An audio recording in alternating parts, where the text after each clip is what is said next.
The Oklahoma Sooners picked up not one, but two commitments on Tuesday night. We'll break it down, Josh and I, and we'll have Brian Smith later in the show as well to discuss one of those on today's episode of Locked On Sooners. You are Locked On Sooners, your daily podcast on the Oklahoma Sooners, part of the Locked On Podcast Network, your team every day.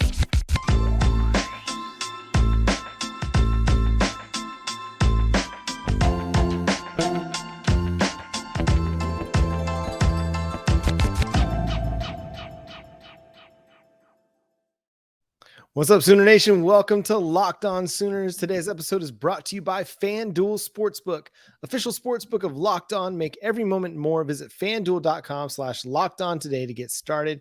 Thank you for joining me. My name is John Williams. You can follow me on Twitter at John9Williams. My buddy here is Josh Helmer. You can follow him on Twitter at JoshOnRef. You can also hear him Monday through Friday from 9 to noon on 94.7 The Ref in Norman. And Josh, Tuesday evening was very rich for the Oklahoma Sooners. They got not one, but two commitments in the form of linebacker James Nesta out of North Carolina and wide receiver Dozie Ezukanma out of Texas. So first, just your reaction to getting two within minutes of each other. Well, it's nice, right? Everybody obviously has been waiting for things to start heating up a little bit for Oklahoma. And now 1-2 gets you to 8 in this class in terms of commits for Oklahoma. And, obviously the Champion Barbecue has netted immediate results for Oklahoma. So the wide receiver board, you look at it, and obviously now you've got Zion Kearney there. You've got KJ Daniels there. You've got Dozie Ezukanma there. And you wonder, okay, one more name maybe in this 2024 class for Oklahoma, but you're kind of maybe approaching the finish line at wide receiver now all of a sudden in this class. And then obviously something that is not a shock, but and we can talk more in detail about each of these two, but Oklahoma is going to recruit linebacker well, with Brent Venables running point in Oklahoma's defensive recruitment. So it's a big start, I think, right there at that position group with Nesta. I love John Histay. Yeah, he's a very athletic player that kind of seems like a guy that could also play a little cheetah if that's the way they want to deploy him in Brent Venables' Ted Roof's defense, because he does have the ability to line up as a weak side defensive end, and he can play in coverage a little bit too. So he's got a little bit of versatility to him. Very athletic player. I mean, you look at a guy who is starring on the diamond as well and is going to go to Oklahoma and play baseball with Nesta. Just a rare athlete, a guy that's got great size, good speed, good athleticism, and can play a couple different positions for you. 4-star recruit in some places, 3-star in some other places, but somebody that Brent Venables wanted, and Oklahoma got him over the in-state North Carolina and Miami. Two schools that, okay, they may not be the, blue blood programs like a Georgia or Alabama, but anytime that you're able to get a prospect from an in-state school or over a school like Miami that's got all the NIL dollars, thanks to John Ruiz, and is a solid baseball school in and of its own right, I think that matters. I think being able to kind of sell Oklahoma as a 2-sport program, that does kind of benefit you a little bit, but it's a good addition, and it's the first linebacker edition of the 2024 class. It's going to be interesting to see how deep they go with this cycle, because they added quite a few names in the 2023 recruiting class and 2022 recruiting class that we've really yet to see take the field and be significant contributors for this program just yet. We expect Jaren Kanak to be a big time player in 23, maybe even Kip Lewis as well. Start to see that 2022 linebacker class start to unfold, but it's going to be a deep position group moving forward, and it needs to be as you head into the SEC. So a big time pickup. It's the first commitment for the Sooners since April 27th. So they'd gone nearly 2 months without a commitment. And you could kind of tell that Sooner Nation was getting a little bit antsy on that front. If our YouTube comments are of any reflection of that, but it's nice to finally break the ice a little bit of that 2-month kind of freeze and start maybe getting the ball rolling a little bit after Champion Barbecue. We talked about it last week. Champion Barbecue in 2022 netted the Oklahoma Sooners 7 commitments.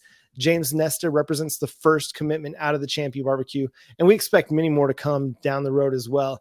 As there's a lot of top flight prospects there, and Oklahoma put on a good show and made a lot of headway with a lot of prospects. But on the Dozie Ezukanma front, we were talking about kind of his game before we came on the show, Josh, and both you and I really like what he brings to the table. Yeah, he's only a 3-star prospect, and you might just kind of shrug your shoulders and shake your head at that.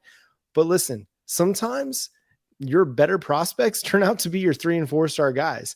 We've talked ad nauseum about the 5-star guys in Oklahoma's history that haven't really panned out at times. But this is a guy that is going to have a lot to prove. He's got kind of the NFL bloodline already with Eric Ezukanma playing with the Miami Dolphins after his career at Texas Tech.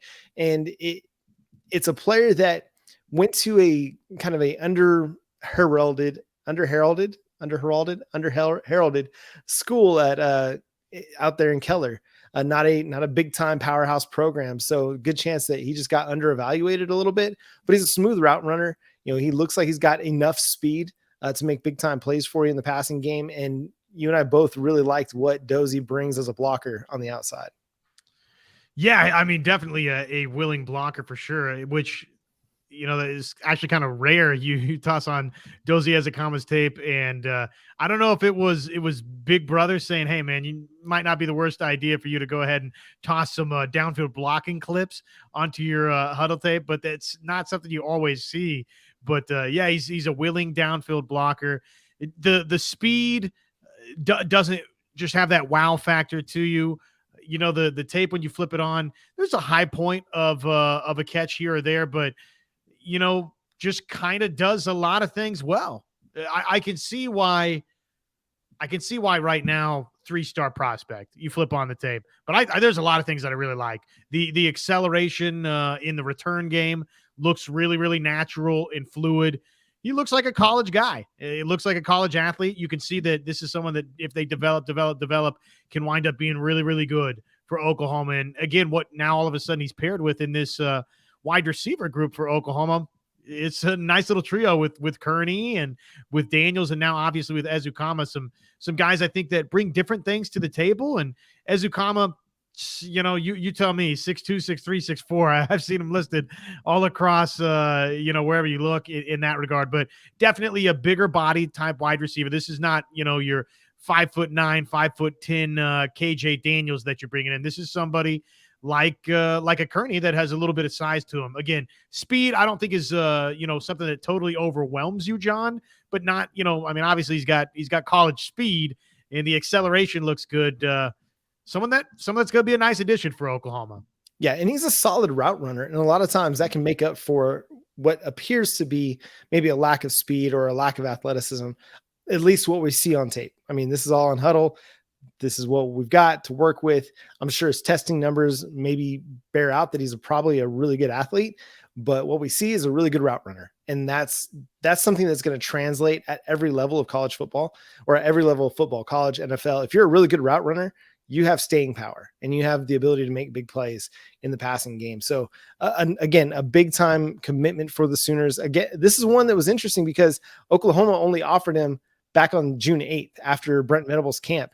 This is a guy that was connected to Emmett Jones from Jones' time at Texas Tech, obviously coached Dozie's older brother, Eric, but was recruiting Dozie as well when he was still with the Red Raiders, made the transition to Norman and wanted to bring Dozie along with him. So it's a guy that Emmett Jones thinks very highly of. And I think that matters right there. We talk about, the coaching evaluations and that those have to play a significant part of how we view prospects. Yes, a 3-star by recruiting services. They do the work. But if a coach likes a player, and that has to matter too. Coaches aren't foolproof, but if you like the evaluation, then the coach is going to stand by the evaluation and go for it. But coming to camp, being there with Brent Venables and the coaching staff at the camp, and then earning an offer, I think that says a lot about the potential player that he can be for the Oklahoma Sooners. Now that they have 3 wide receivers, you might be thinking, okay, we're done at wide receiver. Well, it doesn't sound like they're backing off on Zion Reagans at all, or that Zion Reagans is backing off on the Oklahoma Sooners at all. This is still a player that's been heavily projected to the Sooners over the last couple of weeks, and it doesn't seem like that's slowing down in the least. And you potentially have a group that's going to be 4 deep in 2023 in the 2024 cycle. You have a little bit of space now after the 2023 cycle lost, Keon Brown to the community college route. So you have a little bit of room to add another player if you want to go 4 deep at wide receiver in the 2024 cycle, Josh. Well, and, Marvin Mims obviously going pro and some transfers out in other places. I know you've brought transfers in, but wide receiver is a group that, if you wanted to supplement or bring in a little bit heavier class in addition to just the Keon Brown news. I mean, there's some other guys that aren't at Oklahoma anymore for various reasons. Obviously in the case of Mims, it's just he played really good football at the University of Oklahoma. So, I mean, it makes sense why Oklahoma would maybe make this a heavier class at wide receiver. And honestly, you can make a pretty good argument that they need to. So, maybe the work isn't totally done. I do want to say just on Dozie Ezukanma, you mentioned it. And, you're sitting here and you're saying, okay, the speed doesn't, overwhelm you, on and on and on, as it pertains to maybe different recruits that are out there that are blue chip guys, et cetera, et cetera. The route running, you mentioned it. It's really, really crisp. So I don't want to downplay that. Dozie in that arena, you flip on the tape and it's more advanced than you see with a lot of players. So came away definitely impressed with that piece of his game. Defensively, a nice little place to start, I would say, with one Mr. Nesta. Yeah, it is. And you hope that now this is the ball that gets everything going. As a lot of, crystal balls and predictions came out over the weekend, for a guy like Jayshon Ross. We saw more predictions in for Xavier Robinson at running back. Taylor Tatum seems to be a guy that's trending toward the Sooners now, 4-star running back. Oklahoma's competing with USC on that front. And boy, how sweet it would be if Oklahoma were able to get a win over Lincoln Riley and the Trojans.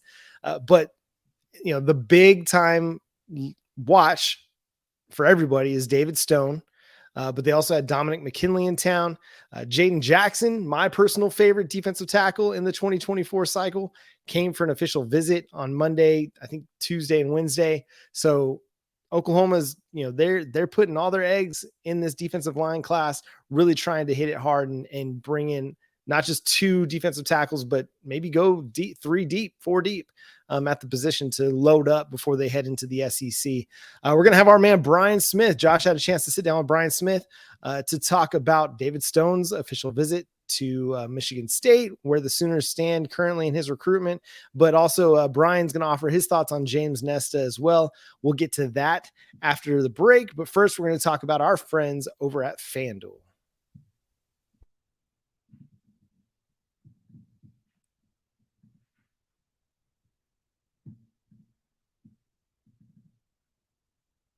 Yeah, FanDuel. Go to FanDuel.com/lockedon to make every moment more. FanDuel is the official sports book of the Locked On Network.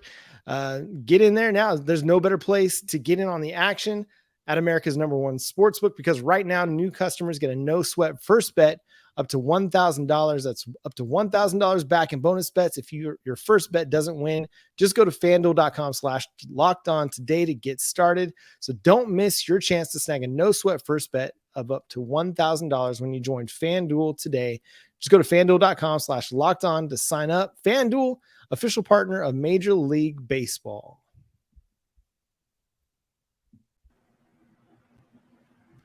Joined by our recruiting guru, Brian Smith, in the house with us right here on Locked On Sooners. Follow him on all of the social platforms to keep up to date at FBScout_Florida. Brian, first off, thanks as always for joining us. It sounds like maybe some good news. I know Sooner fans are like, hey, come on, can we finally get some good news in the form of a commitment? But what can you tell us about James Nesta? It feels like there's some serious smoke Oklahoma's direction there. What do you know about James Nesta?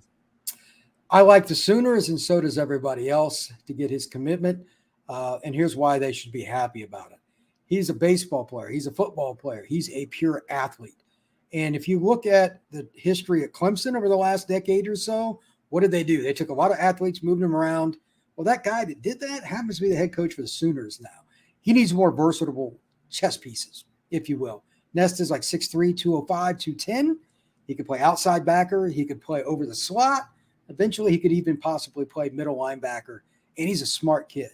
If you're going to play in Venables' defense, you better be ready to study a playbook, because it's not just basic cover 2 and everybody hit their zone. They have a different zone blitz package every week. Those are the kids that played for him at Clemson. That's just true.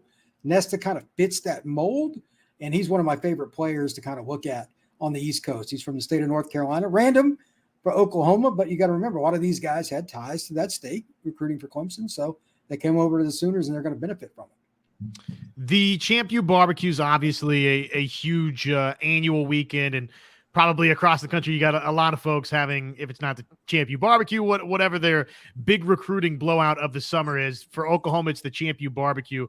A bunch of big names in for it. Let's start with Nigel Smith. What is the latest with Nigel Smith, a defensive line target that Oklahoma's been heavily involved with? He's a kid that I like as much, and I know Oklahoma fans want to see some defensive studs come in. Out of all the defensive linemen in recruitment, I would put him highest on the board to end up at Oklahoma. He's a Dallas area kid from the north suburbs of Dallas. He's a kid they've been in on forever. They've been favored for, and he just visited. When's he going to commit? I'm not going to give any predictions. Predicting what 17-year-olds is going to do is a terrible career path. But at that point, later in the summer, I like Oklahoma's chances. 6'5", 260, could play strong side in, could possibly move inside at some point. Again, Venables likes versatile players. Top Bates, all these guys are going to love him if they get him. There's a reason he's got an offer list from here to the state of California too. Great young man, great prospect. He would be my pick to go to Oklahoma. What's the latest? Dominique McKinley. I know Oklahoma fans, again, as we talk, folks up front and defensive linemen, Sooner fans sort of salivating at the possibility of maybe a recruitment that some wouldn't early have said was going to go Oklahoma's direction. Where does this recruitment for McKinley stand? What kind of player is McKinley, and who are the serious players here? He might be the best player in the state of Louisiana. Let's start with that. And anytime you're even remotely in that conversation, you're a dude. This is a very good year in the state of Louisiana, even by their standards. So, that kind of puts it in perspective. All the usual suspects with offers: Texas A&M, LSU, Alabama, Oklahoma. The Sooners are in it. My only concern for them, and I don't know what the reasoning for this was, but the entire state of Louisiana, while LSU is recruiting hard, none of them were brought in during the summer. They're doing all their visits in the fall. And they're probably going to get the last visit for a kid that grew up an hour from LSU's campus. That makes me nervous for any school not named LSU. But 6'5", 290, pure D-Tech. He can get after. He could probably play some nose. But athlete, absolutely would have a chance to play right away if he went to Oklahoma. But I'm not betting against the Tigers for a kid like that. Yeah, that's going to be a tough recruitment to win out over LSU on, for sure. Terry Bussey, I know this is someone that you've really, really liked. Oh, he's phenomenal. What are we looking at with Terry Bussey and Oklahoma's chances? This is a really unique situation. It's like I was telling you off the air. He's got the absolute unequivocal who's who recruiting him, and he's from just a small town in East Texas. Trying to get information out of there is not an easy task, but Alabama, LSU, Texas, Texas A&M, Oklahoma, same kind of deal. He had over 4,000 yards of offense last year, for those of you that are wondering. He's good. Elite track athlete, could play slot, running back, outside. He plays quarterback for his high school. Visiting Texas this next weekend, was at OU this past, and unofficially visited LSU today. That's just in the week. Where is he going? I've heard every rumor known to man. I have no idea, but I'll just tell everybody here what I told you before the show. This is the kind of player that can change your program. He's a slot receiver, outside guy, punt returner. I'm going to make 6 guys miss and be the headline on SportsCenter as the lead-in. He's that guy. He's a national top 20 kid. There's no question. And nobody can tackle him in space. I don't care what offense you run. That's never out of style. So, you can play him a corner if you wanted, but I would just put him in the slot and make them try to figure out how they want to cover him. Good luck to whatever team's guarding him. And he'll probably be a 3-and-out kid at the college level. David Stone, of course, was in attendance again in Norman for the Champ U barbecue. And as much as you can, here's what I've been saying, Brian, as much as you can buy into, okay, hey, the photo shoot looked nice. The recruiting videos that have gotten tweeted out look nice. He looked very much at home. It looked like he was having a great time. I get that that's sort of cliche, and you could say that almost on any recruiting visit, but it did look to me like he was very, very much at home. So I thought just the general appearance looked like he enjoyed the visit to Norman, but then the panic set in for some Oklahoma fans as soon as it was very shortly announced afterwards that he would be officially visiting Michigan State. So what do you hear about how the latest went for David Stone and Norman, and what's sort of your reaction to immediately afterwards setting the official visit to Michigan State? Number one, I'm not worried about Oklahoma's spot. He still, in my opinion, will end up at Oklahoma. I've said that for a long time. But the Michigan State visit, and this is just one of those quirky things, they originally wanted him to visit the same weekend as some other schools. And he just had to kind of figure it out. It just worked out that it was this next weekend. There's nothing more to it than that. Big deal. He's been to Michigan State, I believe, 3 times before. Do I really think that the kid who grew up an hour away from OU or 30 minutes is going to pick Michigan State? I don't. But he's visiting. You know, he visited Miami, he visited Florida, he visited OU, now he's going to Michigan State. I'm not real worried about the Spartans. I don't think they'll be in his final 2 or 3. Just the importance of 2023. I know that Oklahoma fans, and I'm guilty of this myself, you get caught up in the bright and shiny, and the SEC's right around the corner. And so everything kind of is about, I guess, 24 for Oklahoma and beyond and building to the SEC. But as we look at that, the importance of 23, just the on-the-field success for Oklahoma, how important is this season for this signing class that they're trying to lock down, and then, the future of the program going forward?